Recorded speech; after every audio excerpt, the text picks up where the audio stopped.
In this tutorial, we will show you the step-by-step process of converting EML files to MBOX format using the BitRecover EML converter. To install our EML to MBOX conversion tool, download it from the link in the video description. After installation, simply launch the software.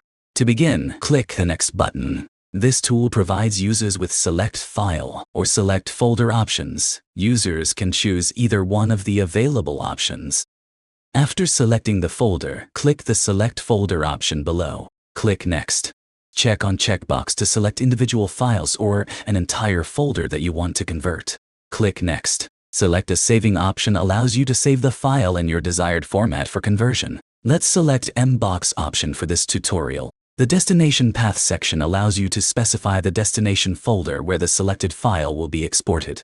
Go to Filter Options to take a look at the advanced filter options of our tool. These filter options should be applied before starting the conversion, so you can export only the required data based on date range, from, to, subject, exclude folders, and other criteria. Optimization settings are designed to improve the speed and efficiency of the conversion or migration process. Now go back to the saving options. Next, simply click the Convert button, and the conversion process will begin. Once the conversion is completed, you'll receive a notification indicating that the conversion was successful. Click OK to open the destination folder and access the newly converted files. And that's it for this video. Thank you for watching.